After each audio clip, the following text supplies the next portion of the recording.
What's up, guys? It's Russ from Backyard Boatwork. I'm at the boatyard today, and I have some new tools, and I wanted to make this video real quick. So I'm going to try to. I tend to ramble a lot when I'm trying to do these scripted videos. Doing a scripted video really isn't my thing, so I tend to just off the cuff try to talk about what's on my mind. But I wanted to make this video real quick because probably about a week and a half ago I made a post on one of the DIY boat building Facebook groups, and it seemed like there was quite a bit of interest in this gun.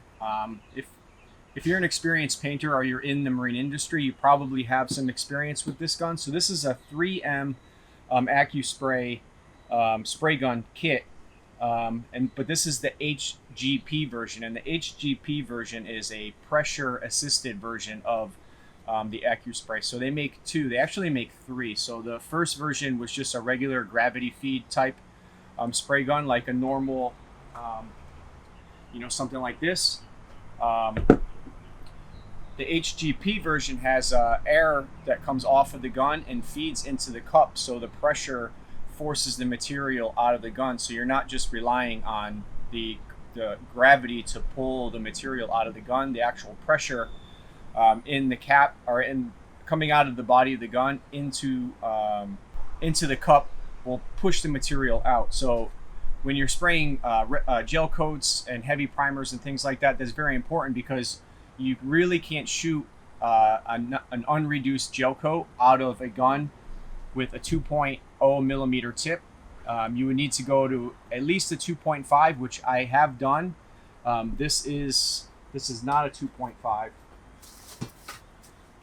This is a 2.5 gun, non-pressure, and I can shoot gel coat out of this, but it has to be pretty warm out, and you have to be very efficient because once it starts to kick in the gun, then it gets jammed up real quick. It's not really ideal. I used to have a 3.5 millimeter pressure feed gun, so I used to shoot all my gel coat with this gun here, and this has the hoses that come out and spray from the handle. So the gun that I have that I use this with is a 3.5 tip, and that would shoot gel coat no problem. And I'll get into the reasons why I wanted to stop using this to begin with. All right, so I'm rambling a little bit already, but the reason I wanted to make this video is to kind of just walk through what my first impressions are of this gun. If you've been painting and you've been using this video isn't for you. You can probably just skip it, but I've been painting since probably about...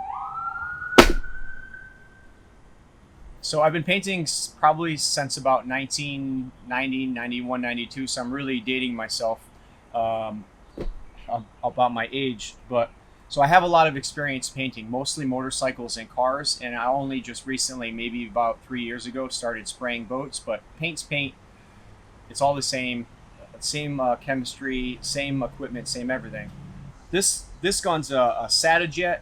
This is a 1.5 millimeter tip. It's an all metal construction. This gun I've had probably 15 years, maybe easily, and it's a great gun. It shoots really great.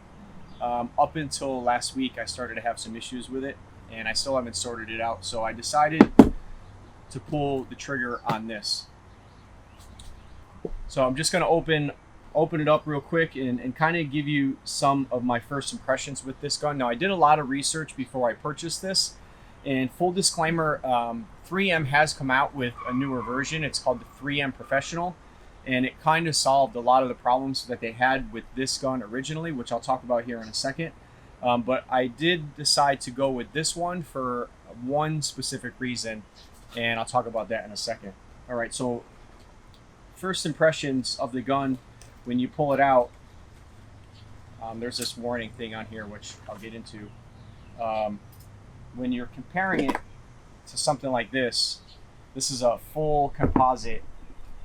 This whole handle is full composite. These knobs, are metal. The handle is metal. It seems a little flimsy. The trigger, the needle obviously seems standard. So one of the complaints with this gun that I heard in the forums was these clips here that clip the nozzle. I'm doing it wrong. So the clips that clip this spray head into the gun have a tendency to break, so you want to be careful with that. And this is one of the areas that 3M has addressed on the new gun. So the new guns have a locking mechanism here that locks the head into place, and so you don't have to force this into these clips and worry about damaging them. So if you're new to the 3M Accuspray system, the reason this is so popular is because it eliminates a lot of the issues with cleaning and cleanup and the time involved in doing so. And that is probably the biggest reason why I decided to go this route, because this gun about 2 weeks ago actually got ruined because I didn't clean the epoxy primer out of the gun good enough, and a small amount of it dried in the tip of the gun, and I just wasn't able to get it out. Once the epoxy dries in those little tiny passages, then it's game over. No amount of soaking in acetone or lacquer thinner or anything is going to fix that. So now I just have the pressure, and the gun is useless. So the cool thing about these 3M guns is they come with these plastic reusable spray heads. So the red is a 2mm tip, and the white is a 1.8mm tip. And I purchased a 1.3, and I actually ordered some 1.4mm this morning off of Amazon. I'm going to try to shoot the polyurethane for this Boston Whaler project that I'm doing out of the 1.3, but I think the 1.4 is going to work better. I might try to shoot the 1.3 out of this today.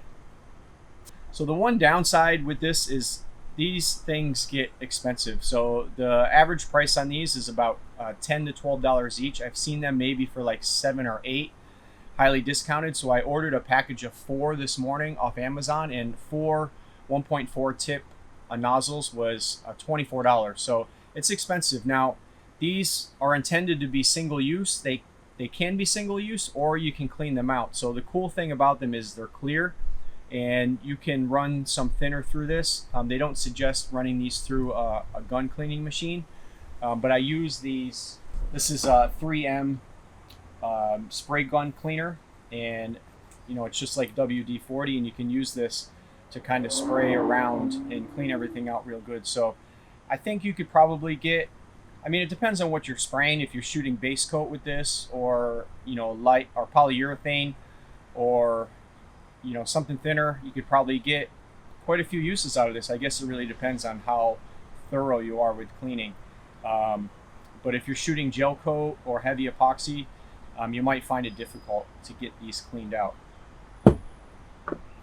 So another one of the things that I read on the forums was this piece here at the bottom, because this metal aluminum piece threads into this composite body, that you have to be very careful when you're putting the regulator on not to put too much torque on this piece here. So you want to hold this with the wrench and then put your regulator on with a second wrench, so that you don't spin this off inside the composite. So it's my understanding that if you tend to twist this, that it will damage this composite here, and the gun will be useless. So to replace this, just this kit here with the gun, it also came with this basic air regulator and 4 tips, and that's the starter kit. So the starter kit on eBay I ordered this on eBay, was about $192. So you get the gun, these tips, and this for $192. So one thing I saw some comments and reviews on Amazon was people were upset because they thought that the kit came with everything that you need to get going, and it doesn't. So you only get the gun and the tips and the regulator, but you also need to purchase the cup. So this is the HGP version of the cup, and you can see that it comes with this air hose, and the air hose will connect here at the top, and then it will connect here to the body of the spray gun. So the air coming in will come out of this line, it will feed this cup, and then it will pressurize the cup, and it will help force the material out of the gun. All right, so the other thing that you also need in order to get going is the cap liners, or the cup liners, and the liner tops. So these are meant to be disposable. You can't really reuse these. So this is what your paint will go in, and this drops into the cup here, like this. So this is a soft liner. You can see that it's very thin. So when you drop this in here, 3M also makes, which I forgot to order, they make a card that slides into this piece here, and then it will give you the graduations, you know, something similar to what you get on the side of a mixing cup, so that you can pour your paint right into here and do your measurements, do your mixing, and then put the cap on and you're ready to go. So typically when you put paint into something like this and then dump it in, you have a lot of material left over in the cup, and it's just wasted material. So by mixing it directly in here, you avoid all that loss in material. I'm not going to go ahead and assemble the entire cup, but this kit also comes with the caps, and the caps will go on here like this. And then this all locks together. And then once the tip is on the gun, this threads onto here like this. So once you get the paint in there, you turn the gun upside down and feed a little bit of air through it, and it will compress this liner inside of here and compress the material down and push it towards the tip of the gun. And that's so you can spray, you know, upside down, because now the pressure is pressurized in the cap, and you can spray like this, any way that you want. So these caps, these are pretty robust caps. I don't see why you would need to throw these out after you're finished. So inside this cap, you can see here is a filter, but conveniently they have a tab on it that you can pull this filter off. So if you're shooting heavy primers or gel coats, you would want to take this filter off, because this filter is going to collect the resin. And you know, especially with primers, you're not as concerned about having perfectly clean material, whereas if you're shooting a base coat, you want that filter in there to keep any debris from coming out onto your work surface. So depending on what I'm spraying, I may or may not remove this. So I purchased, I think there's 50 liners and caps, and this was about $75. And the actual cap, the main cap itself, this was about $75 as well. And then the gun was $190 some dollars. So altogether it was about $360, $370. So that's what you need to get going with this system. So I do have, and you'll see if you go on Amazon, there's some bootleg knockoff versions of these liners, these cup liners and these caps. And I do actually have some of those at home, because I used to put an adapter on the top of my gun and then adapt the cup to the 3M PPS system, which you can get a little adapter here that screws into the top, and then you can put a cup like this on it. So you kind of have a 50% PPS system, but you still have to clean the tip and the needle and everything like you normally would, but it allows you to shoot upside down, which with this, obviously you can't shoot upside down because the paint's just going to fall out of the cup. So I think I touched on everything that I really wanted to talk about. I am a little skeptical on the construction of this here. I mean, this is composite, not to say that that's bad. I mean, we build boats with composites and carbon fibers and things like that. Just because it's not metal doesn't mean it's inferior. But you know, you just have to pay attention to the little things here, pay attention not to break these knobs, and just be gentle with it. Keep it clean, and I think you'll be fine. Now, the reason that I did not go with the new 3M Performance gun that has the upgraded locking ring on it is because 3M changed the design for doing pressure feed type scenarios. So if you wanted to do a pressure feed setup, you would also have to have one of these, which I have one of these, but the main reason why I went with this setup is simply for the ease of cleaning it. To fill this up and to clean this whole mechanism out and all the lines and everything, it's just added work. And this is a lot of material here that I typically won't spray. So I'm usually doing hatches and receivers and small jobs. So I'm only mixing up about 12, 16, 24 ounces of material at a time. So that's gonna max me out with this here. I didn't necessarily need to have this. And if I was using this with the new 3M Performance gun, so the new 3M Performance gun has a lead that comes off the bottom and then feeds into this type of pressure pot. So you would use it like this. Because I'm doing smaller jobs, I wanted the compact, easy to clean cup setup like this, so that if I'm shooting gel coat, I can put it in this, do my spray, throw this in the garbage, pop off the spray nozzle, just clean off the needle. Then I don't have to worry about cleaning anything out of the inside of the gun.